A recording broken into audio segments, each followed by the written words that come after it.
Hi there, this is Allison with Let's Go Travel Tips. Today is Monday, it's September 12th of 2022, and we have so much to talk about today. So just go ahead and relax. We've got a lot to cover together. If you're someone that doesn't like to watch everything, take a look at the chapters underneath this video, but I think you're going to find everything we talk today about valuable. So let's go ahead and get started.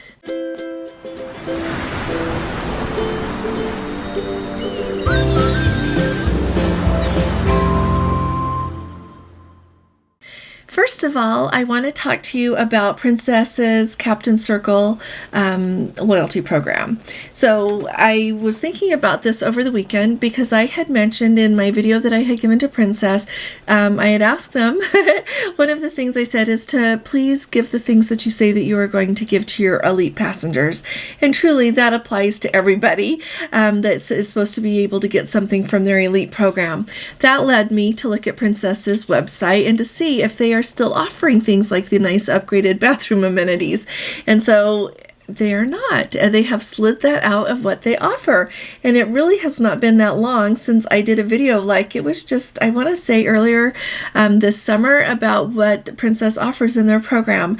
And so since things are apparently in motion with that, I wanted to walk through you really quickly with what they offer in their program. So now with Princess, when the very first time you sail, you are the blue level, you get that blue medallion. After that, you move to the gold level. Then after a number of cruises, you move to Ruby and then to Elite. You really move pretty quickly, I would say, between being, for like your first cruise, you're blue, the very next you're gold. And then I think it's maybe 2 cruises and then you're Ruby. I could be wrong though, I didn't, let me tell you here really quick. After 3 cruises, there you go, or 30 days of cruising, that's when you move to Ruby. Then you move to Platinum. For Platinum here, you've got to have 5 cruises or 50 days of cruising, and then to be Elite, you've got to have 15 days or 150 days of cruising. And so, forgive my glasses, but the way that they present all of this, I just needed to be able to see. So the very first time that you have an upgrade, you get to be Gold, and with that, you get preferential pricing offers, members only onboard events, access to the Circle host on board, very tier specific recognition plan, which I don't know what that is, but anyway, they've got the Circle Center Online and the Circle Savings Account. To me, the Circle Center Online, it just means that you have got an account, you can see what your perks are, kind of just where you are, you see how many days you've cruised, what your status is, that's what that is. But then you start to see a little bit more as you move to Ruby. Once you're Ruby, it says you get exclusive shoreside access to the Captain Circle Help Desk phone line, you get the Princess Platinum Vacation Package upgrade, so the Princess Platinum Protection is their insurance. They have a standard level and they have a platinum level, and the platinum level covers like twice, the limits are about twice as much what they are on most things as they are on the standard plan. So once you are Gold with Princess, you pay for the standard level and you receive the platinum level of insurance. So that is a very, very nice perk. Then when you move to being platinum, then you get half off of your medallion net package. And so I'm pretty sure that you need to book that before you go on the ship, because we always book ours in advance and it always shows it being 50% off. Now, if you are trying to book your medallion net package before you get on the ship and it's not showing 50% off, but you are platinum, definitely I would say go ahead and pay for it. And then once you get on board, go to customer service and get that money credited back to you, because you don't want to not book it and then get on board and have them say, well, you should have booked it before you got on board the ship. So I just wanted to make sure that you're very much aware of that. And then you also get early access to Dine My Way reservations. So once you are platinum, as soon as you book your cruise and have put down that deposit, then you have access on the Medallion Class app to book your specialty dining options that you want, or else to select times that you want to eat in the main dining room. Another thing, they say that they give you priority boarding, which indeed they do. If you are Elite, you get to board first, and then right behind that is Platinum, and then in a lot of places, it depends on the port. Some ports have a little bit better waiting areas and organization, so that Princess can do what they want with it. But usually there'll be like an area for Elite or Elite and Platinum people to wait, since they get to board first. And then for pretty much everybody else. It just doesn't really bother me. On cruise day, I am always so excited to get on the ship. I would just be happy to sit outside until they called my name if they needed. But that's another perk that you get to have. And then you also are going to get 10% off your Lotus Spa treatments, 10% off of the photo package. You get to use that Elite and Platinum Lounge, and you get a complimentary destination collection. The destination collection is the little booklet that they mail out of the destination collection cruises for the next year or so. They will automatically mail those out to people who are Platinum or Elite, but there's also a place on the Princess website to sign up if you want to receive it anyway. So take advantage of that. And then once you are Elite, though, you get to have early access to the new itineraries. You're gonna so like usually you'll get to book, like when they release their itineraries for a certain destination or a certain time period, then you get to book early the day before everyone else does, and then you get 10% off to the Shops of Princess, 10% off of shore excursions, and mind you, all of these benefits stack. So when you're Elite, you get everything that everyone's gotten before plus these. Okay, let's see, 10% off the shore excursions, priority ship to shore water shuttle embarkation, which I would say that's worth something. If you're in a port and you are going to and you want to get off, like say Santorini always comes to my mind. If you want to get off early in Santorini, if you are not Elite, book an excursion to get off early. That would be my counsel. But otherwise, then you get to get off early, which I think is a lot. The other thing is, let's see, complimentary grapevine wine tasting event, complimentary minibar setup. On formal nights, they're going to bring some deluxe canapes to your room to eat. You get complimentary afternoon tea in your stateroom, priority disembarkation, and complimentary laundry service and shoe polishing. That laundry service is also what people just love.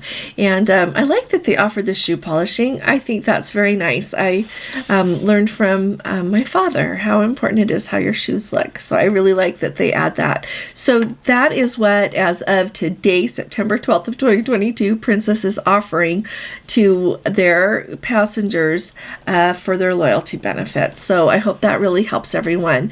Now, tomorrow or the next day, if tomorrow's got a lot of news, it'll be Wednesday, but I'm going to do a video about what I like best about Princess and why I really like cruising Princess. If you listen to my video that I did about, hey Princess, are you listening? Those are really serious concerns. They need to address those and fix those. But at the same time, as I mentioned in our live on Friday night, I am not ready to throw Princess out with the bathwater. I've got a lot of cruises scheduled on Princess. I'm going to go on a lot more. I'm also going to try some other lines, but I am not so disgusted with Princess that I'm not going to sail on them again.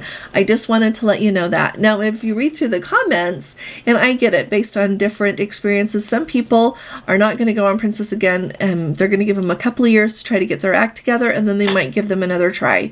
As far as customer service goes, I'm going to throw out there, a lot of cruise lines are having trouble with their customer service. A lot. I deal mostly with Princess, clearly, but the others are by no means perfect, and they still have a lot of trouble with theirs as well. I'm just going to add.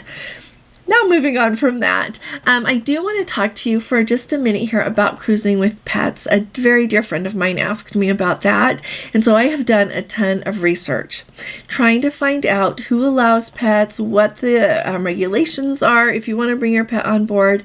And you know what it boils down to? Very basically, if you have a service animal, then it has to be a real service animal, not one that you call a service animal, but they're not. It has to be a real service animal. And some cruise lines go so far to say is it has to be a seeing eye dog for someone who is visually impaired. But the only cruise line that is going to let you bring a pet with you is Cunard. Now, Cunard Cruise Lines has their kennel program available on all the transatlantic cruises going on between New York and Southampton in either direction. It is managed full-time by a kennel master who takes care of all of the responsibilities such as cleaning, feeding, walking, everything to do with their the ship's 12 spacious kennels. And then also it says the kennels and adjacent indoor and outdoor walking areas are open throughout the day, enabling guests the chance to spend significant time with their pets. Reservations for the kennels need to be made at the same time that you make your booking, and they truly are subject to availability. So if you have got a pet that is so dear to you, you should look at that you want to bring with you, a dog or a cat that you want to bring with you when you travel. You should go ahead and take a look at Cunard and their transatlantic sailings. All of the other cruise lines do not allow pets. And I know that's really hard, because I know so often that pets are members of our family and we love them to pieces and we can't imagine going somewhere without them.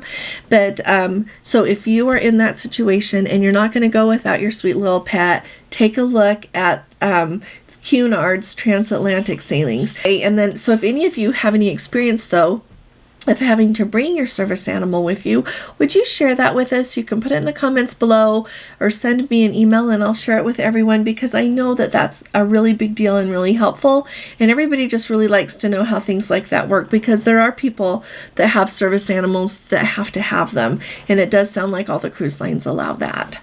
So the next thing that I wanted to talk to you about is something that keeps showing up in our comments, and it's this thing that the enhanced voyages with Princess requiring, a lot of them are requiring people to have a booster. And so I double checked what the protocols say, and still they just say guests on these voyages, the enhanced guideline voyages, must be fully vaccinated and up to date, which means you must have received all doses of your vaccine and at least one booster if you're eligible for that. That's why I talked about eligibility the other day.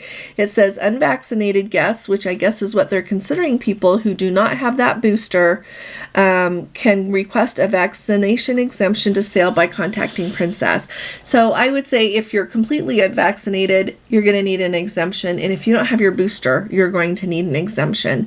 And so I really appreciate that. Somebody left a comment saying, oh, Greece is the only one that requires boosters. And that's kind of a whole gray area there. But I wanted to let you know that our Let's Go family member who was just traveling in the Baltic, I mentioned this the other day, his wife is not vaccinated, and when they went to get off the ship in Estonia, she had to have another test. So just be aware that it sounds like things are things are changing in different places at different times. They might require different things, and Greece and Canada clearly are not the only places that sometime are going to have their own little deal going on.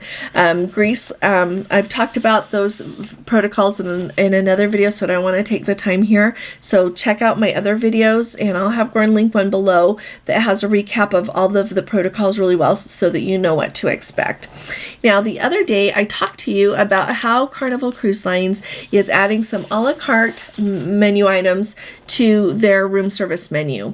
They are still going to offer their regular room service menu every day from 6 to 10 a.m. That's still going to be available. They are taking away those little cards, though. You're going to have to call them or else scan the QR code, I guess, that's in your cabin there. But I didn't know, and from the announcement that I had read, it didn't talk about pricing on those. And so John Hield, the brand ambassador for Carnival, clarified things a little bit, and I think this is awesome what he said. He pointed out that yes, that the room service menu is still going to be available from 6 to 10, and he said, for those of you asking for clarification, there will be a nominal charge for all other items. The definitely upgraded sandwiches and treats will be truly superb, and you are going to be very pleased when you see the menu and the affordable prices. And then he said he would post that menu as soon as he could, and so I'll keep my eye out for that. And he further acknowledges that the changes are indeed due to food waste issues, and he said some guests take advantage of free food and overorder. And then also he did admit that prices are going up around the world on everything. And so it says, so while it is not only So while it is not the only reason, and it would be silly of me to say it was, trying to cut down on food waste is one of the reasons these nominal fees now apply. What should also be accounted for is that the more complimentary items on the menu means more preparation time for the chefs, and that means that even more food is wasted because they prepare so much, and then when people don't want it or don't order it, it goes to waste as well. It says for those who dislike having to pay extra for a sandwich or other treat to be delivered to the room, so if you don't want to pay extra, there are no charges to the changes to the availability of food at the Lido deck, and this is still going to be open from 11 a.m. through 11 p.m. at no charge. So I think that's amazing that he pointed that out. Now, the other really big deal with Carnival right now is their internet is going up, and I want to hear from those of you who are cruising on Carnival. I want to know what their internet is like. Part of me just thinks it surely must be better than Princess's because that's been so abysmal lately, but let us know because they are increasing their prices by a chunk. It's not huge, but by an amount there, and I'll tell you what they are, but I want to know what their internet is like. So it says for the social package, and now you're going to be paying $8.50 a day if you purchase the package before sailing, and that's that price will be up to $10.20 a day, $10.20 a day. So that's a $1.70 price increase, which isn't bad. Princess's Wi-Fi is $9.99 a day, just for a point of reference. The value package, which can be used to surf your favorite sites, retrieve email, read up on the news, and more, is going to be up to $14.45 a day, which is an increase of $3.40 a day. And then the very top tier package, which is the premium package, is going to be up to $17 a day, and it used to be $14.45. And so I think that this is really a sign of things to come.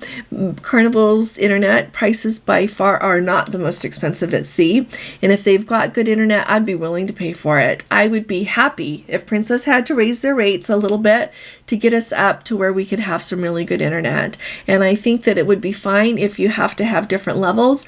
Like I know when I was on Holland America, I paid for the basic, and then I got on, well, it was included with the Have It All package, but then when I got on, it offered if I wanted to pay, I think it was $45 more for the whole week to have the better package.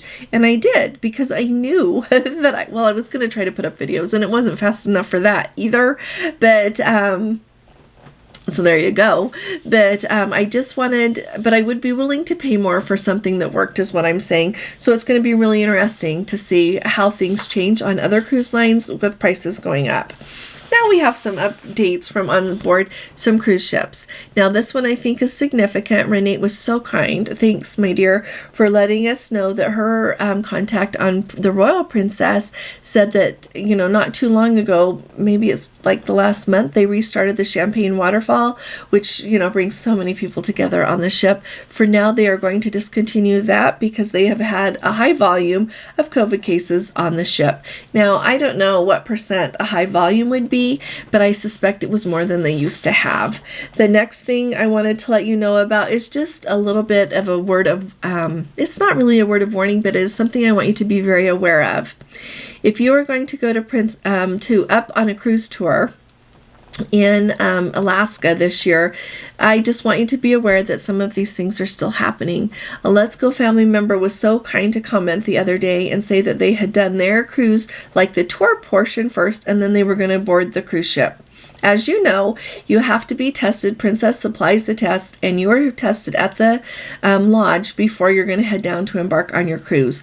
Well, someone in their travel group, not their cabin, I'm going to say, their travel group tested positive. This couple tested negative, and they still were not able to board their cruise, and they're in quarantine in Anchorage, and they don't even have COVID.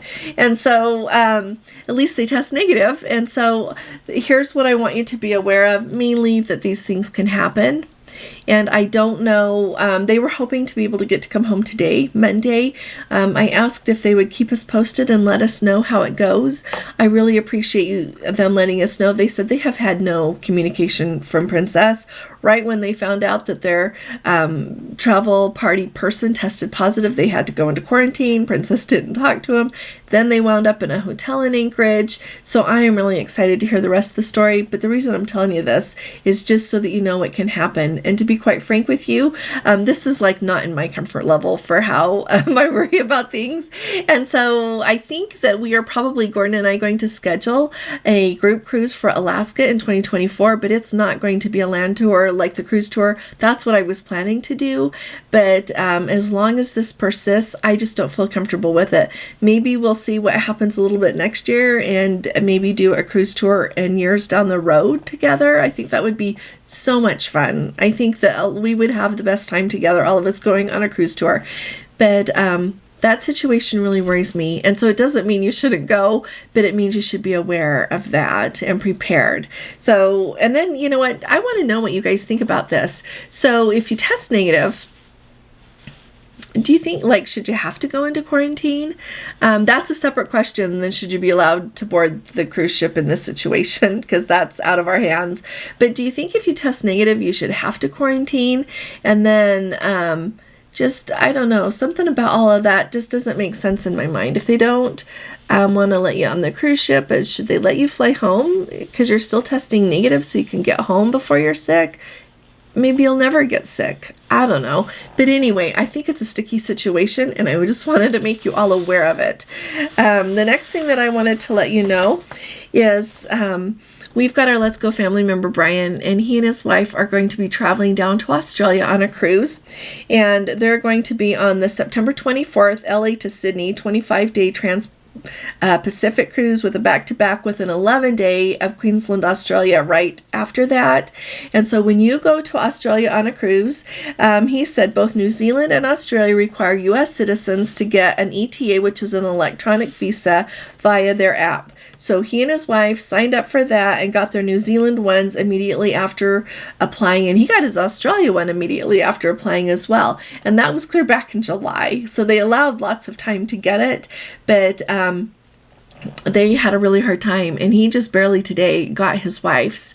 And they're sailing in 12 days. So I tell you this for two reasons. Number one, has anyone else had trouble with getting that electronic visa for New Zealand and Australia or Australia there?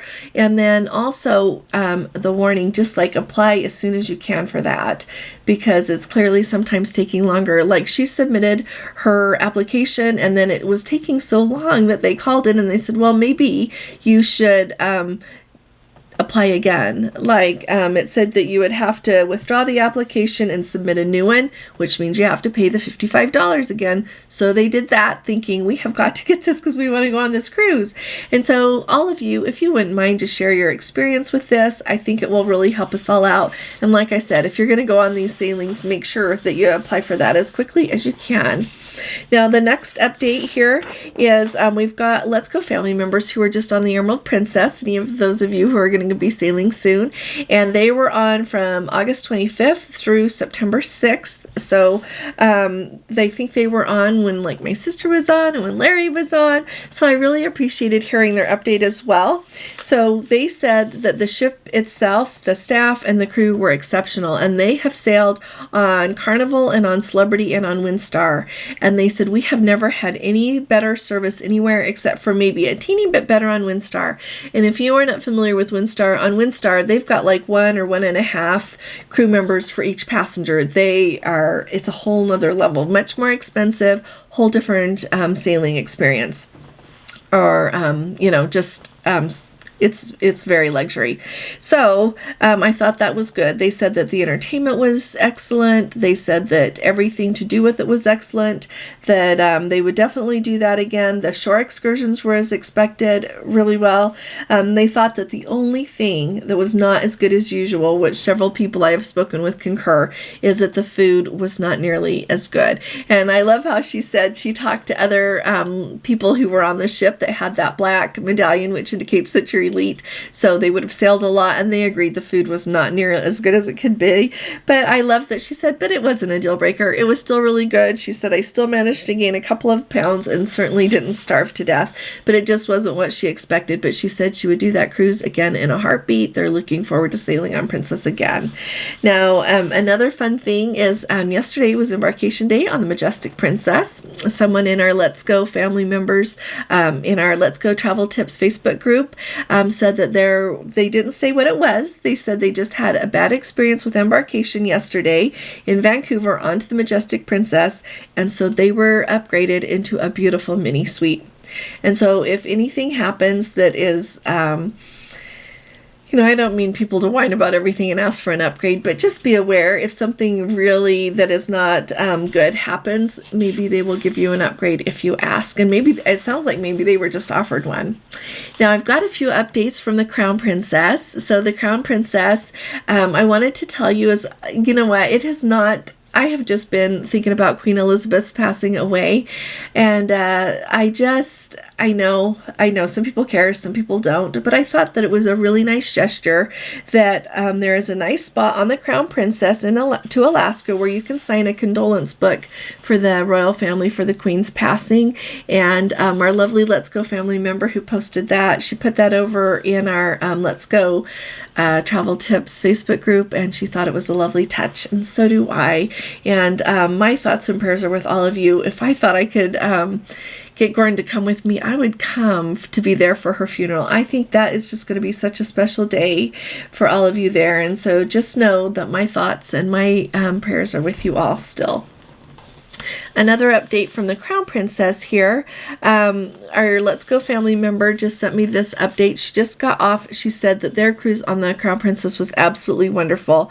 And she said that the Medallion class app and the medallion worked perfectly. And then embarkation was so fast. She said that they arrived there like at 9:45. They started checking people in at 10:30.